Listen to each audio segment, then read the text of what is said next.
Buenas tardes, soy Angie Cedeño y el día de hoy vamos a hablar sobre el río Guayas.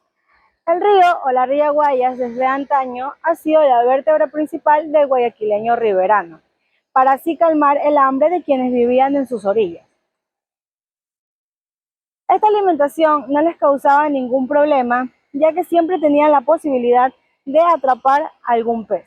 Además, nunca faltaba el montubio, que descuidaba de sus pavos, gallinas y cerdos, y no cuidaba bien de sus racimas de verdes que se encontraban ya hechas. Siempre estas se las cocinaba a leña y se las comía con un trozo de cuajada. Los niños, hijos de balseros y madres, tenían cordeles de pesca que con ellas sacaban del río bagres, damas y en alguna vez una que otra corvina. Para graficar mejor sus particularidades, situarlos en su ámbito y existencia sin variantes. Esto no va de la mano con la imaginación, más bien va de la mano con la memoria. En ella siempre está la presencia de nuestro querido río Guayas.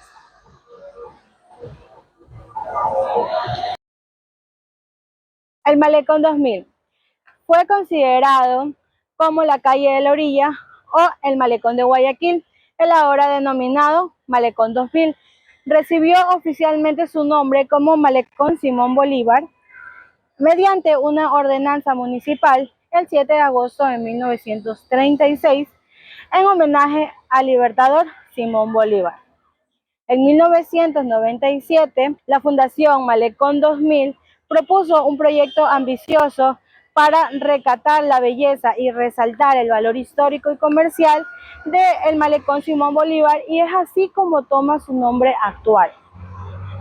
Tiene 2.5 kilómetros de extensión de norte a sur y en él alberga diferentes monumentos históricos como el hemiciclo de la Rotonda.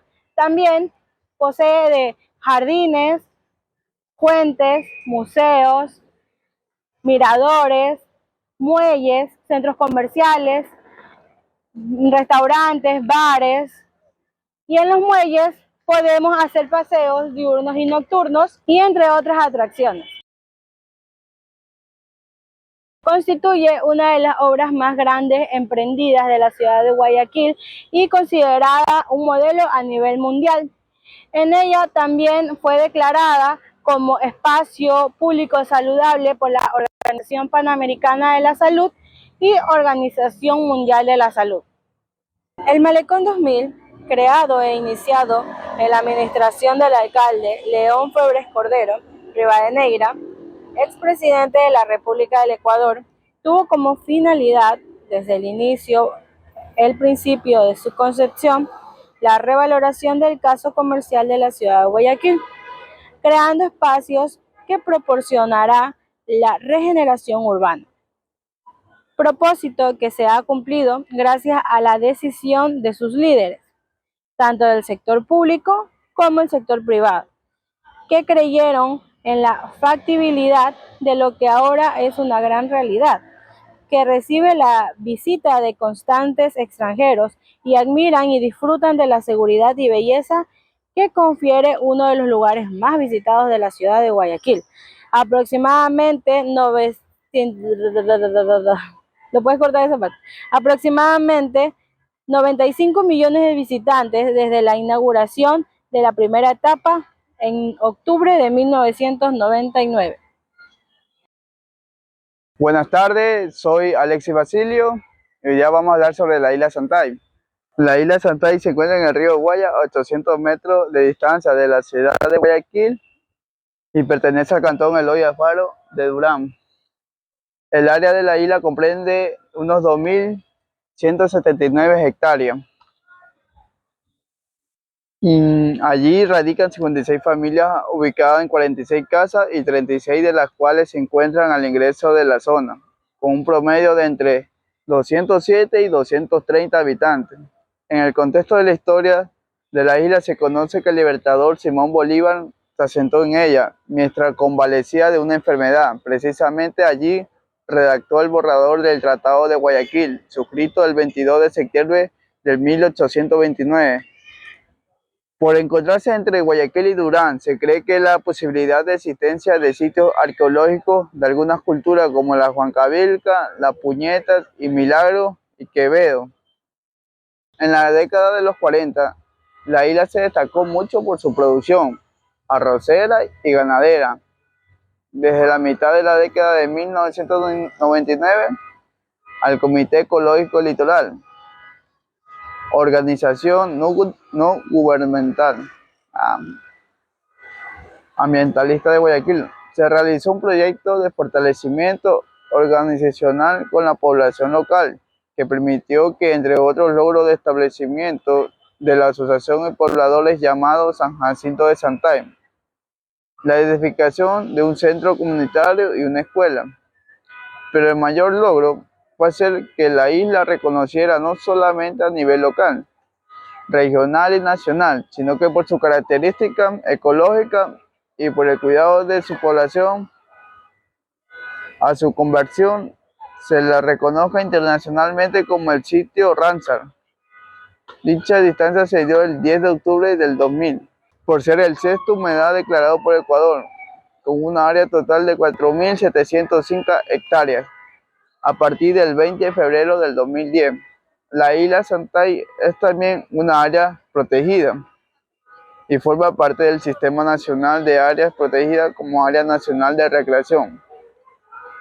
En Guayaquil y la isla Santay se comunica a través de un puente peatonal de 840 metros de extensión, cuya finalidad es mejorar el nivel de vida y tratar de incentivar el turismo para aprovechar el entorno ecológico del sector y por sus manglares y su regresa entre fauna y flora. El puente dispone de un tramo elevado que permite la navegación de las embarcaciones que cruzan debajo del puente. Además, el sector de ingreso del lado de Guayaquil cuenta con áreas de estacionamiento de vehículos. Estamos en el antiguo Mercado del Sur, conocido como Palacio Cristal. Al frente del río Guaya tenemos lo que es el Palacio de Cristal. Como ven, es totalmente transparente. Contempla con una estructura de fierro forjado. Aquí donde están sus dos urnas de metálica es grande de centro de exposiciones y convicciones.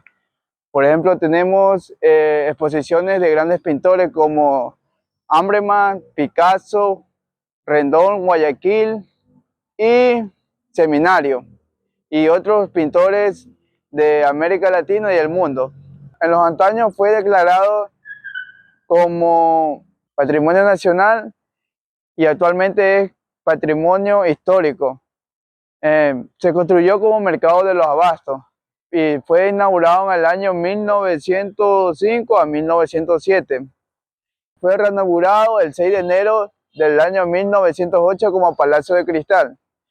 Y después fue reinaugurado el 26 de enero del 2002 por la reconstrucción, la reconstrucción de la urbanización dispuesta por la alcaldía de Guayaquil. Se dice que su construcción fueron obras de los ingenieros Francisco Manrique y Carlos Barrechó, y sus piezas fueron traídas directamente desde Bélgica hasta aquí a Guayaquil. Buenas tardes, soy Mónica Pangol y nos encontramos en el Palacio Municipal de Guayaquil. Este lugar fue construido sobre el terreno donde funcionaba la antigua Casa Consistorial, sitio histórico donde se firmó el Acta de Independencia en el 1820. Tras la destrucción del antiguo edificio en el 1908, el Cabildo funcionó en diferentes locales hasta que decidieron construir una nueva sede. El palacio actual fue diseñado por el arquitecto Francisco Macaferri y construido en el 1924 y 1929, con la participación de varios profesionales italianos y ecuatorianos. Su elegante estilo arquitectónico hace que se convierta en uno de los edificios más importantes del centro de la ciudad.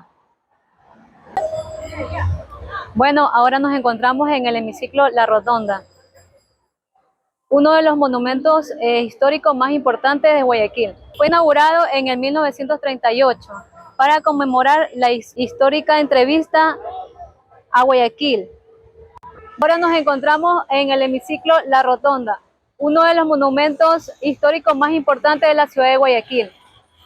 Fue inaugurado en el 1938 para conmemorar la histórica entrevista a Guayaquil, realizada el 26 de julio de 1822 entre los libertadores Simón Bolívar y José de San Martín. En el centro de los monumentos, como podemos observar, ambos próceres saludándose, representando un momento decisivo para el proceso de independencia de América del Sur. El hemiciclo está rodeado por columnas y banderas de los países que fueron liberados por estos héroes, en la cual se convirtió en uno de los símbolos de unión, libertad, identidad para la ciudad. Muy buenas tardes, soy Anthony Chungata y les hablaré sobre el edificio de la Gobernación, conocida como Universidad de las Artes. Esta construcción data con fecha de inicio el 26 de febrero del año de 1923 y culminando en el año de 1924. Las características de este edificio es de que la construcción, el inmueble se divide en 4 bloques, unidos por 2 galerías de hierro y vidrio situados al este, oeste, norte y sur. Su estilo neoclásico se diferencia por su especie de arcos de triunfo, que está pues a la entrada a la galería, que está dividido obviamente por 4 pilares. Los trabajos de ornamentación, sobre todo en los tallados de capiteles, de cornisas y de moldeos, fueron realizados por el italiano Emilio Soro Lenti, y que pues llegó a la ciudad en el año de 1923 en su construcción y fue contratado por la Compañía Italiana de Construcciones. Así lo reveló un estudio histórico realizado en el 2010 por Florencio Comte. Debido a su deterioro, pues se realizaron trabajos antiguamente sobre consolidación y restauración a la estructura. Y para un martes 11 de febrero del año de 2014, pues se reinauguró la construcción en la ciudad de Guayaquil y nombrándose como Universidad de las Artes, dictando sus materias de literatura, música y cine. La Torre Morisca. La torre, construida por el ingeniero Francisco Ramón y el arquitecto Joaquín Pérez, Nin y Ladín, posteriormente modificada por el arquitecto Juan Horus, y en la ornamentación del edificio por el artista Emilio Soro.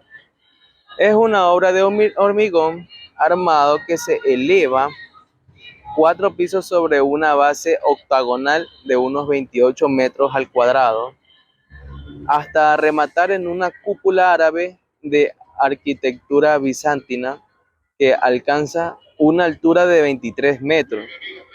Sobre el estilo de esta construcción, única en la ciudad, vale anotar que se produce en la época contemporánea a las construcciones de los arquitectos italianos de inicios del siglo XX.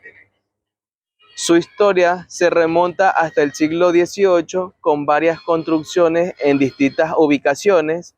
El primer reloj público data en 1800, cuando Santiago Espantoso compró la Casa de las Temporalidades.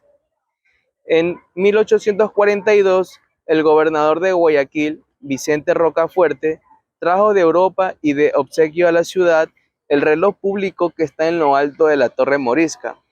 Inicialmente, permanecía en lo alto del Cabildo Colonial para después ser trasladado hasta la Torre del Mercado de la Orilla.